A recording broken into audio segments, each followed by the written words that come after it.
welcome to History with the Drag Queen. I'm your host, Carla Marks. Let's get started.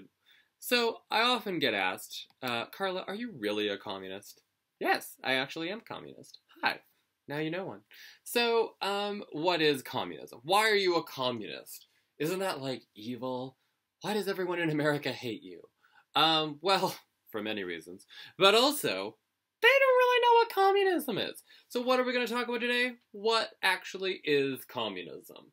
Okay, so first off, the main issue is that there is actually three ways to use the term communism, okay?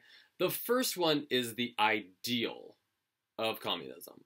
And communism as an ideal is one of full social equality, that there's, kind of an egalitarian, classless utopia, where everybody gets along, everything is distributed equally, no one exploits each other.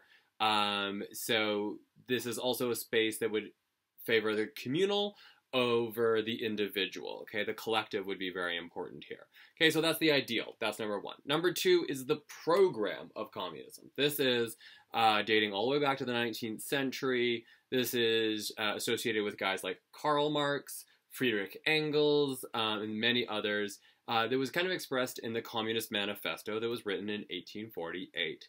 And these are guys who are trying to create real-world communism out of industrial societies, okay? So that's the second way. So the ideal, the program, and then the third way to talk about communism is the way that most people use the term, and that is to talk about communist regimes. These are real-world attempts where people have said, we're going to do this, this sounds great, sign me up. And every single one of them has failed. Okay, there isn't a single successful communist regime. They've all deviated in some critical way. They've kind of not really executed the plan right. None of them has succeeded in creating an egalitarian, classless utopia. So we'd have to say that communism's, track record right now, it hasn't really worked out. But that means that you can still be a communist and not really a big fan of communism, if you know what I mean. The Soviet Union, yeah. Kind of a bummer. That one didn't work out too well, as we're going to see. Because of what a lot of these guys did who said, I'm a communist, yeah, it wasn't really what the ideal or even the program was talking about. They deviated in some pretty big ways. Okay, so again, three ways to talk about communism. The ideal of the egalitarian classless society, the program, how do we get there, and then regimes.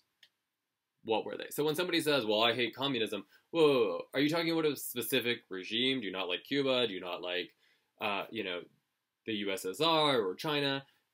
You gotta parse out your language a little bit. Like, are you against a classless egalitarian society? Or are you against what those regimes stood for or how they behaved? Okay, so one of the questions that communists often get is evolution versus revolution. And there's been a lot of guys throughout history who have kind of thought about this and talked about this. Guys like Comte de Saint-Simon, Louis Blanc, Charles Fourier. These are really important 19th century theorists who started to work out the idea that there's two different paths to a communist state. You can either slowly and surely evolve your way there, that would be more along the lines of socialism, or you can have a big revolution that will come and change society in a powerful way. Which way is right is debated. You also have guys like Pierre-Joseph Proudhon, who famously said, all property is theft, which people are kind of like, wait, all property is theft? How does that work? Isn't theft of property? No, all property is theft, because this concept is a really profound socialist and communist ideal, because it argues that everything is held in the collective. Everyone owns everything. There is no such thing as property until some guy says, hey, that's probably going to be a deer, but he says, hey, I'm going to build a little fence around this. It's mine. And it's like, well, how is it yours? Because I took it from the collective, put a fence around, and said, I own it. So without the concept of ownership, property doesn't exist, which means everybody owns everything. So property is kind of a shitty invention, if you think about it in terms of that. So Marx comes along, and his writing partner, Carl Friedrich, who, like, total relationship being, I wish, didn't happen. But hey, Carl and Friedrich, they were just best buds. They came along and started to come up with some ideas that they called scientific socialism. And they argued that there's kind of 7 stages of human evolution. Exciting. Number 1 was primitive communalism. Okay, that's hunter-gatherer societies. You live in a group of about 50 to 100 humans. Everybody knows each other. Everybody gets along more or less. Everybody has to pull their weight. Some people are gathering. Some people are hunting. Some people are just looking fabulous and entertaining people at night. Sounds great.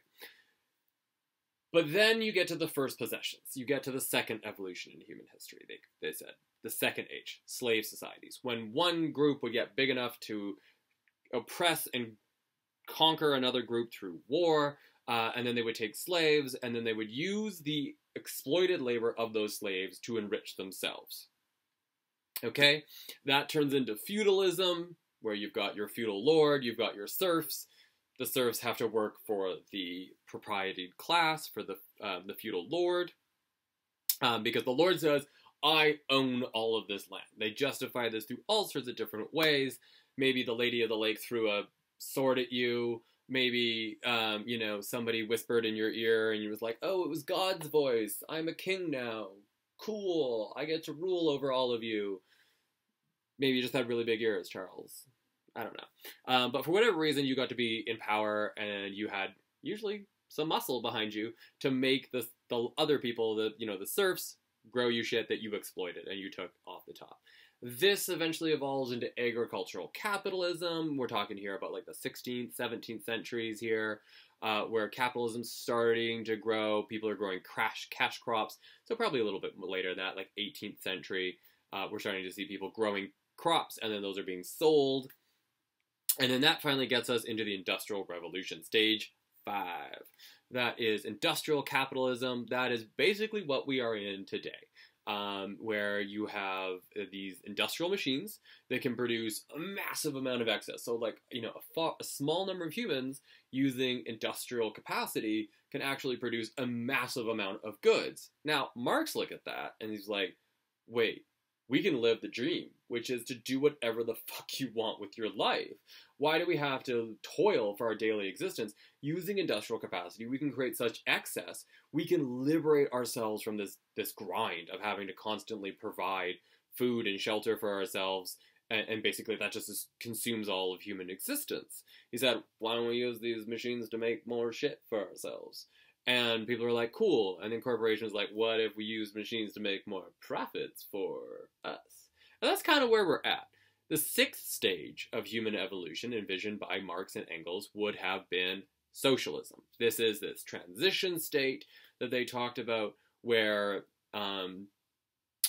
workers have created class consciousness. We call this the COVID virus pandemic, where people are like, wait a minute. Maybe I don't actually own anything and I owe everything to the bank or my landlord and it sucks. So we're kind of getting there with this class consciousness. But anyways, class consciousness has happened. Workers are starting to take more control of, the means of production, of political apparatus, and they're starting to exercise more control. This would then transition to the 7th form of human evolution, and this would be communism, a complete withering away of the state, classless, egalitarian society. Sounds nice. Now the problem is that Marx didn't actually tell anybody how that was going to happen. He was like, oh, I don't want to ruin the surprise. And then they were like, no, seriously, ruin the surprise. And he's like, well, if I just tell you, you're just going to try to copy me, and that's not going to work. And everyone's like, you got nothing. And he did. He had no idea. But that's fine. He came up with some pretty cool ideas anyways. So, a couple of terms you might have heard around communism that I'd like to clear up. One of them is the dictatorship of the proletariat. And this is this idea of one big plumber at the top of a hierarchy being like, hey, you gotta do what I want. And it's like, wait, why do we have a dictatorship? So communism equals dictatorship? And that's not really the case. Communism is actually about everybody getting along and everybody having a voice. Communism and democracy actually go together really good, okay? Communism and democracy they're vibing pretty hard. When he was talking about dictatorship of the proletariat, what he's really meaning is primacy. That the primacy of the primacy of the proletariat is what's really manifest. That the proletariat is really shaping the structure of the state around its needs rather than the needs of the bourgeoisie. Okay, so that's kind of something that I'd want to clear up a little bit. And then the other one is this idea of profit. What is profit? And people are like, well, you make stuff, and then at the end of the day, that's what's left over. And then that usually goes to the person who owns the business. Well, profit doesn't really exist. Profit is actually just unpaid wages. Because technically, it's the people who are doing things that are making the money. They make all this money, so they should be the ones that keep it. That's basically the idea, that profit is just unpaid wages. Because if there's nobody to do anything, there's no money coming in. I.e., look at our economies right now. Nobody's doing anything and nobody's making any money. So this idea of like profit is owed to an owner is really just justifying theft of wages from people who are actually doing the work. Yeah, so there you go. So that's kind of just a little brief history of a few points about communism and where it came from and how that term can be kind of confusing. If you like this series, go ahead and give Cabaret Calgary on YouTube a follow, because I'm going to be putting up a whole bunch more content. My name is Carla Marks. I am a communist drag queen, and I've been so happy to talk to you about these things.